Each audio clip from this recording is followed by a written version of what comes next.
여러분 안녕하십니까? 여수 MBC 뉴스투데이입니다. 어제 저녁 8시쯤 여수시 화치동 여수 국가산단 내 금호폴리캠 1공장에서 화재가 발생해 35살 이모 씨 등 5명이 화상을 입고 부산의 화상전문병원 등으로 이송돼 치료를 받고 있습니다. 이 불로 모두 44동 공장 건물 중 1개동의 일부가 불에 탔으며 불이 난 지 40여 분 만에 진화됐습니다. 경찰은 가스 누출을 막는 가스켓을 교체하던 중 폭발음과 함께 불이 났다는 목격자들의 말에 따라 새어나온 가스에 불이 붙어 일어난 사고로 보고 자세한 원인을 조사하고 있습니다. 여수시 봉산동의 한 노래주점에서 60대 남성이 숨진 채 발견됐습니다. 어제 오후 6시 20분쯤 여수시 봉산동 쉬 노래주점에서 61살 박모 씨가 목을 맨 채 숨져 있는 것을 여 종업원이 발견해 경찰에 신고했습니다. 경찰은 손님이었던 박 씨가 주점 안에서 술을 마시고 있었던 상황으로 보고 정확한 사고 경위를 조사하고 있습니다. 광양시가 시인 윤동주와 가수 윤형주 씨를 전면에 내세운 장기 문화 프로젝트를 구상하고 있다는 소식 전해드린 바 있는데요. 사실상 이 프로젝트를 시작하는 첫 프로그램이 오늘 펼쳐집니다. 박광수 기자가 보도합니다. 광양시가 2020년까지 700억 원대의 사업비를 들여 추진할 예정인 동주 형주 문화의 뜰 조성 사업. 시와 대중음악의 지역의 상징성을 융합하는 초유의 장기 문화 프로젝트가 구상되고 있는 가운데 그 성공 가능성을 타진하는 첫 프로그램이 이번 주말 광양항 해양공원에서 8월의 별 해는 밤이라는 타이틀로 펼쳐집니다.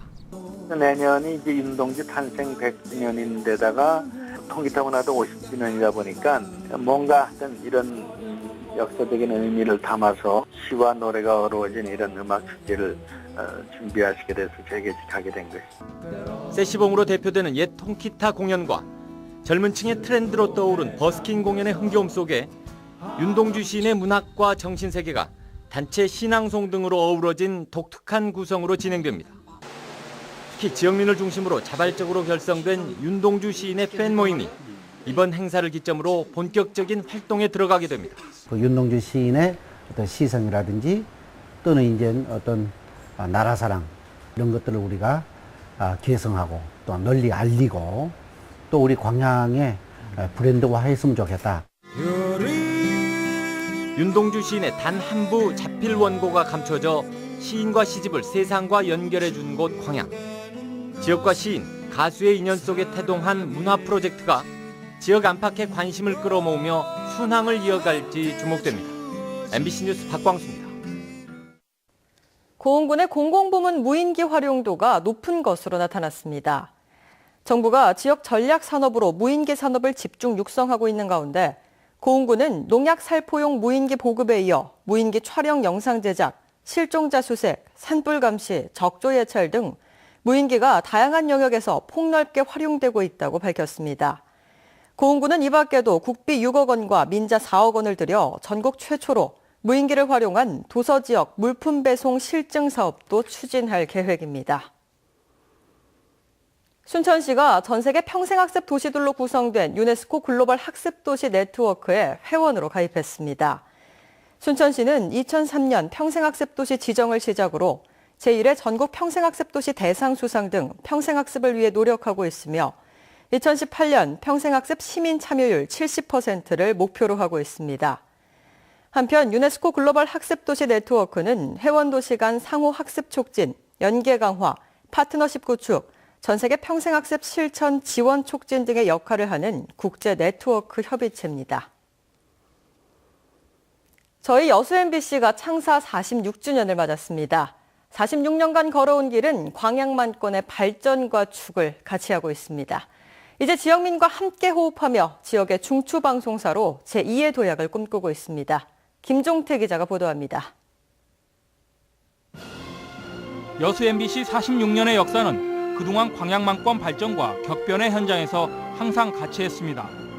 지난 1970년 남해방송으로 첫 방송 전파를 발사한 데 이어 지역민의 여론을 한데 모아 일군 여수반도의 통합, 한국 경제발전의 중심축이 된 광양 컨테이너부두 개장, 우주항공 발전의 초석을 다질 고흥나로우주센터의 건설, 여수해양 관광의 토대를 마련한 세계박람회와 국가정원 지정을 이끌어낸 정원 박람회까지 여수 MBC가 그 중심에 있었습니다. 지역민이 관심을 가질 지역 현안, 지자체에 대한 건전한 비판과 감시를 통해 우리 지역의 민주주의를 실현하는 데 여수 MBC가 항상 중심에 있었습니다. 이제 여수 MBC는 새로운 도전과 선택에 직면해 있습니다. 다매체 다채널의 방송 환경 속에서 변화와 개혁의 새로운 콘텐츠로 지역민에게 보다 가까이 다가서려 노력하고 있습니다. 미래 광역 도시화의 비전을 제시하고 지역민과 함께하며 사회 약자를 배려한 따뜻하고 재미있는 방송을 추진하고 있습니다. 신규 사업인 영화관 개설과 지역 꿈나무인 청소년들을 위한 방송 아카데미는 지역민에게 감동과 즐거움을 선사하는 차별화된 콘텐츠를 제공할 것입니다.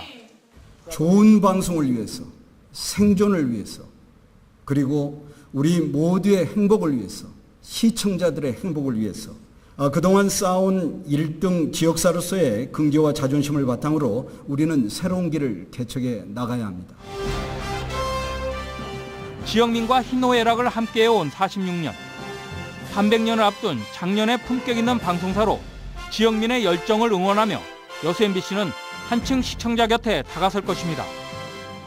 MBC 뉴스 김종태입니다.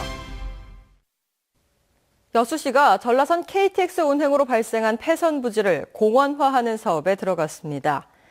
여수시는 어제 전라선 옛 미평역에서 주민과 관계자 200여 명이 참석한 가운데 철도 폐선 부지 공원화 조성 사업 기공식을 가졌습니다. 여수시는 오는 2023년까지 옛 여수역 인근 마레터널에서 율촌역 구간 21.4km에 이르는 폐선 부지를 모두 962억 원을 들여 산책로와 자전거 도로 등을 갖춘 근린공원 6개소와 문화공원 2개소로 새로 조성할 계획입니다. 여수시가 지역 내 자율형 공립고 재지정을 위해 예산 지원에 나섭니다. 여수시는 지난 2012년부터 5년 동안 자율형 공립고로 운영 중인 여수고가 내년부터 5년 동안 자율형 공립고로 재지정해달라며 최근 교육부에 신청서를 제출했다고 밝혔습니다. 여수시는 이에 따라 최근 여수고와 협약을 체결하고 여수고가 자율형 공립고로 지정되면 교육 경비로 연간 4억 원을 지원하기로 하고 실무 협의에 들어갔습니다. 올여름 사상 최악의 폭염에 우리 지역은 가장 더운 8월을 보냈는데요. 어제 비 소식과 함께 폭염이 한풀 꺾였다고는 하는데 폭염이 남기고 간 흔적은 여전합니다. 김인정 기자가 정리했습니다. 더위에 지쳐 죽은 닭, 오리, 돼지. 올라간 수온과 더운 날씨에 떼죽음을 당한 물고기와 전복. 많은 수출을 좀 해야 되는데 다 지금 뭐 하지도 못하고 있는 그런 실정입니다. 거북이 등처럼 쩍쩍 갈라진 저수지와 바싹 타들어간 논과 밭. 이 자체가 꽃이 자체가 안 커버려요. 꽃이 자체가. 폭염으로 타버린 여름철 풍경은 농어촌 주민들에게 상처를 남겼습니다. 기상 관측일에 평균 기온 최고치를 갈아치우며 8월 한 달 내내 이어진 이례적인 폭염은 서민들의 삶과 건강도 위협했습니다. 광주와 전남에서만 온열 질환자가 270명 가까이 발생하면서 3명은 목숨까지 잃었고 15년 만에 콜레라 환자가 발생하기도 했습니다. 사람 잡는 더위 속 끓어오른 분노는 누진제 논쟁을 불러일으키기도 했습니다. 성난 여론에 덤밀린 누진제는 도입 40여 년 만에야 도마 위에 올라 개편을 기다리기도 했습니다. 비 소식과 함께 더위는 한풀 꺾이지만 폭염이 남긴 후유증에서 회복하기까지는 시간이 더 필요해 보입니다. MBC 뉴스 김인정입니다.